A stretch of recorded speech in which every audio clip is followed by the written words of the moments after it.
Hello everyone, मैं mister Vishal sir और आप देख रहे हैं विशाल सर की class. My dear friends, my dear student, first of all good morning. After some days यानी कुछ दिनों के बाद आपके एग्जाम है और आप अपने एग्जाम को कैसे प्रिपरेशन करें, कैसे तैयारियां करें, तो आप मेरी वीडियो को लगातार देखिएगा। मैं आपके लिए डेली 5-5 नंबर का वीडियो दूंगा और आपके आफ्टर मतलब 20 डेज में आपके बहुत सारे 100 मार्क के आपकी इंग्लिश जो भी कोर्स आप पढ़ रहे हैं वो आसान हो जाएंगे। तो अक्सर क्या होता है गाइज कि मैं किस तरीके से पढूं और कैसे पढूं और किस तरीके से मुझे याद हो, तो आज मैं इस वीडियो से मैं आपको एक जो लेकर आया हूं, ये खासकर तो 10 नंबर के पूछे जाते हैं, चाहे वो सब्जेक्टिव हो चाहे वो ऑब्जेक्टिव हो। लेकिन गाइज आज मैं सिर्फ और ऐसे राइटर्स के नाम बात करूंगा जो आपके लिए बेहद ही ज्यादा इंपॉर्टेंट है। आज मैं आपके लिए प्रोज का राइटर लेकर आया हूं। कुछ लोगों को याद होगा लेकिन कुछ लोगों को याद करने में तकलीफ होती है, उसके स्पेलिंग राइटर्स के नाम पढ़ने में दिक्कत होते हैं। तो आज मैं ट्रिक भी बताऊंगा, मींस ट्रिक यानी मैं आपको ट्रिक के जरिए राइटर्स के नाम याद कराऊंगा जो आपके लिए बेहद ही ज्यादा आसान होंगे।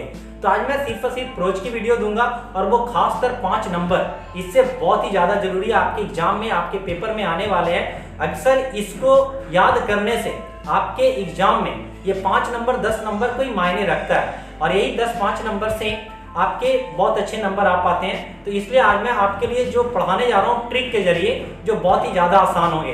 तो आज मैं सिर्फ बात करने वाला हूँ प्रोज की। तो आइए सबसे पहली जो चैप्टर्स का नाम है, जो इंटर्स के जैसे ही चैप्टर्स जो 100 नंबर की इंग्लिश की बात होती है, तो सबसे पहला चैप्टर का नाम है Indian civilisation and culture. Indian civilisation and culture, Mahatma Gandhi. साथ ही मैं इसकी हिंदी भी लेकर आया हूँ और इसकी हिंदी क्या है, इंडियन सिविलाइजेशन एंड कल्चर की हिंदी क्या है, भारतीय संस्कृति और सभ्यता।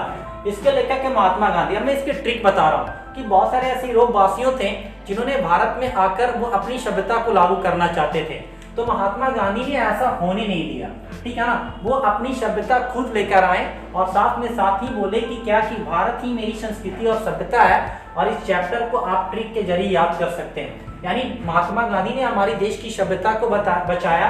तो आपको याद रखना चाहिए कि महान पुरुष है, इसके बारे में आप कभी इस ट्रिक के जरिए भूल नहीं सकते हैं कि जो भी हमारी सभ्यता और कल्चर जो बची हुई है, इस महात्मा गांधी ने इस आवाज को उठाया था जो यूरोपीय सभ्यता अगर अंग्रेज लोग यहाँ पर करना चाहते थे। तो आपको ये तो याद हो गया। सेकंड क्या है, भारत इज माय होम, यानी इसकी हिंदी होती है कि भारत मेरा क्या है, घर है। यानी डॉक्टर जाकिर हुसैन ने इसे लिखा था। लेकिन मैं बात उस समय की बात बताता हूँ जब इंडिया पाकिस्तान जब अलग हो रहे थे, तो हिंदुस्तान और पाकिस्तान के बीच में क्या हो रहा है, मैं अब आपको ट्रिक बता रहा हूँ कि इसको आप कैसे याद कीजिए कि भारत इज माय होम के लेखक कौन है, डॉक्टर जाकिर हुसैन। तो जो हिंदुस्तान और पाकिस्तान की बात हो रही थी, बंटवारे की बात हो रही, तो उस समय बहुत सारे ऐसे मुस्लिम थे कि वो भारत को ही अपना घर मानते थे। मैं आपको ट्रिक दे रहा हूँ, ओके, समझिएगा कि भारत को ही अपना घर मानते थे। तो इसी को इन्होंने अपनी स्पीच में बदला कि मीन्स बताया कि भारत मेरा घर है and it's people my family, और यहाँ के जितने भी सारे लोग हैं वो मेरा क्या है, परिवार है। तो आपको याद रखिएगा कि बहुत सारे ऐसे मुस्लिम थे जो उस समय बंटवारे के वक्त ही बोलते थे कि नहीं भारत मेरा घर है। तो ये आवाज किसने उठाई थी, डॉक्टर जाकिर हुसैन ने। ये आपको याद हो गया। अब चलते हैं तीसरा, ये पिंच ऑफ स्लीप। ये पिंच ऑफ स्लीप का मतलब क्या, इस राइटर के लेखक कौन है, ये मनोहर मालंकर, ठीक है ना। मनोहर मालंकर के लेखक कौन है, यानी पहले इसकी हिंदी जानते हैं। ये पिंच ऑफ स्लीप की हिंदी होती है एक चुटकी खैनी। अब आपको क्या करना है, इसकी ट्रिक को हम समझते हैं। मनोहर को छोड़ देंगे, मालेगांव को हम फिर ध्यान देते हैं। पहले इसको एमएल को माल समझेंगे, ओके, और गांव को गांव समझेंगे, ओके। यानी एक चुटकी खैनी हमें क्या, जो माल आएंगे वो कहां से आएंगे, गांव से आएंगे। तो आपको याद रखना है जो कुछ भी चीज हो, माल गांव, मनोहर से आपको तो सिंपल याद है, एमएल से माल गांव, यानी माल गांव से आएंगे। तो आपको ध्यान देना है कि एक चुटकी खैनी यानी ए पिंच ऑफ स्लीप आप क्या सिंपल में याद कर सकते हैं, मनोहर मालंकर। यानी क्या होता है, इससे माल गांव आप ध्यान में रखिएगा तो आपसे क्या हो जाएगा, याद हो जाएगा। उसके बाद चौथा क्या है, I have a dream. I have a dream के लेखक कौन है, Martin Luther king junior. Martin Luther king junior, यानी इसका क्या कि मेरा एक सपना, इसकी हिंदी होती है। अब मैं आपको इसको ट्रिक बताता हूँ कि मार्टिन लूथर किंग का ट्रिक क्या होता है। मार्टिन से आप ए में आर से समझिएगा कि मार, LUT से समझिएगा लूट, ठीक है ना। किंग माने क्या होता है, राजा, और JR से समझिए कि जरूर बनना, जरूर बनना, यानी मार कर, लूट कर, राजा जरूर बनना है हमको, ये मेरा सपना है। तो आप इसको आसान तरीके से आप ट्रिक के साथ याद कर सकते हैं कि आई हैव ए ड्रीम के लेखक कौन है, मार्टिन लूथर किंग। यानी आगे एमआर को मार समझेंगे, LUT तो लूट समझेंगे, किंग माने राजा, और जूनियर यानी समझिएगा कि JR से जरूर बनना है, यानी मारकर लूटकर राजा बनना मेरा क्या सपना है, तो यानी आई हैव ए ड्रीम के लेखक आपको याद होगा कि मार्कर लूटकर, यानी एम से मार्टिन लूट, यानी मार्टिन लूथर किंग जा। ओके, कितनी आसान तरीके से याद होगी। उसके बाद नंबर 5 में चलते हैं, ideas that the helped of mankind. इसके लेखक कौन है? बर्नार्ड रसल, ठीक है ना। वे, इसकी हिंदी क्या होती है? वे विचार जिससे मानव की मदद की जाए। अब बर्नेट से क्या होता है? ट्रेन। हम यहाँ पर ट्रेन की याद से क्या ख्याल आया? बर्नेट यानी ट्रेन से आपको क्या आया कि क्या करना है कि वे विचार जिसने मानव की मदद की। अब कोई भी चीज मदद करता है तो वो क्या चीज, जैसे मान लीजिए ट्रेन है और उसको क्या करना है, जो बड़ा ट्रेन है, मतलब क्या है, जो बड़ा ट्रेन है, बी आर से बड़ा, ट्री से ट्रेन, आप याद रखिएगा। इससे आप छोटी छोटी ट्रिक है, मैं जैसा हो रहा है मैं आपको ट्रिक के जरिए याद करवा रहा हूँ। यानी जो बड़े ट्रेन है जो मानव को क्या की, मदद की, तो आपको याद रखना है idea the helped of mankind के लेखक कौन है? Bernard Russell. उसके बाद कौन है? द आर्टिस्ट के लेखक कौन है? सीगा नोया।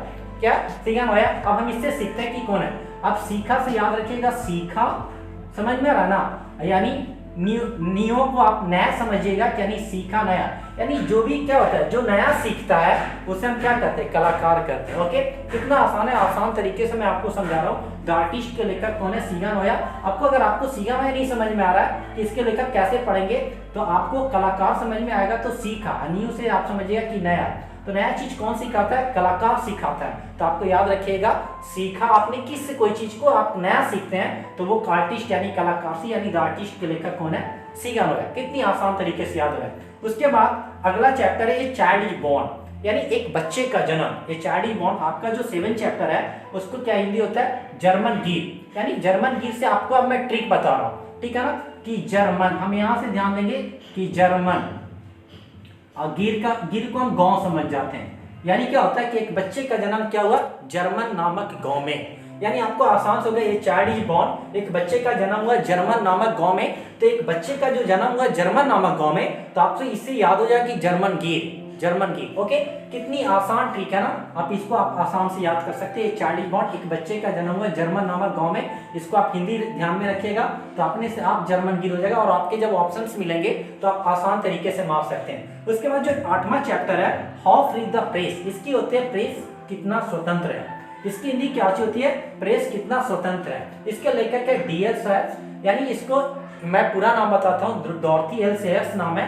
अब हमको ट्रिक को चलते हैं। अब हम डीएल को यहाँ पर से पॉइंट को डाउन कर देते हैं, और डीएल से हम समझ जाते हैं डेली। ओके, और सायर्स यानी सायर्स से हम शायरी समझ जाते हैं। ओके, मैं ट्रिक बता रहा हूँ, जैसे हो रहा है मैं आपको याद करने का तौर और तरीका सिखा रहा हूँ। डीएल मतलब डीएल सायर्स को हम डीएल से डेली बना दिए और शायरी कर दी। और ये मतलब प्रेस का मतलब क्या होता है? प्रेस माने अखबार। ओके, अखबार, यानी आपको डेली शायरी कहाँ छपता है? वो अखबार में छपता है। तो आपको आसान तरीके से याद हो गया कि प्रेस कितना स्वतंत्र है। यानी क्या होता है कि प्रेस में मतलब क्या हो गया? अखबार हो गया। और डीएल का मतलब हम डेली समझते हैं, सायर्स का मतलब हम शायरी समझ जाते हैं। तो हाउ फ्री द प्रेस के लेखक कौन है? डॉर्थी एल सायर्स। कितना आसान हो गया ना। अब हम चलते हैं अगला, द अर्थ के लेखक कौन है? H E Bates. The earth की हिंदी सभी को पता है, पृथ्वी। अब एची को हम ही मान लेते हैं। ओके, अब बैट्स को हम बैट्स मान लेते हैं। ओके, मैं ट्रिक बता रहा हूँ, यानी जो आपको आसान हो जाए, यानी एची बैट्स। अब मान लीजिए धोनी नाम का एक बैट्समैन है, ठीक है ना। धोनी जो बैट्समैन है वो अपना बल्ला कहाँ रखेगा? पृथ्वी पे रखेगा। तो पृथ्वी से आपको क्या याद होगा? द अर्थ का मतलब क्या हो गया? एची बैट्स, यानी बैट्स में यहाँ पर बैट समझ जाएंगे, और ही आपको आसान तरीके से याद हो जाएगा कि एक बल्ला जो रखेगा धोनी वो कहाँ रखेगा? पृथ्वी पर रखेगा। यानी द अर्थ के लेखक कौन हो जाएगा? Aichi bats. और इसको आप बैट से ट्रिक बना सकते हैं। ओके, उसके बाद है Indian thought and travel eyes. Indian thought and travel eyes के लेखक कौन है? पल्स एक बर्ग, यानी इसको हम पियर्स एस बर्ग पढ़ते हैं, एल यहाँ पे साइलेंट रहता है। ओके, एक यात्री के आंखों द्वारा भारत। इसकी हिंदी क्या होती है? एक यात्री के आंखों द्वारा भारत। यानी जब मान लीजिए कि आप एक ट्रेन पे सोए हुए हैं, उसके बगल में एक और ट्रेन, मतलब एक सीट पे वो क्या है? एक व्यक्ति सोया हुआ है, और वो क्या कर रहा है? बकबक कर रहा है। आपसे क्या कर रहा है? बकबक। मान लीजिए एक अमेरिकन व्यक्ति है, वो आपके बगल में बैठा है और वो बकबक कर रहा है। यानी आप ट्रेवल करना है, कोई चीज ट्रेन से आप सफर कर रहे हैं और कोई लोग बगल में क्या कर रहा है? बकबक कर रहा है। और इस बकबक से आपको याद आ जाएगा पल्स एस वर्ग। यानी क्या हो जाएगा? Indian thought and travel eyes के लेखक कौन है?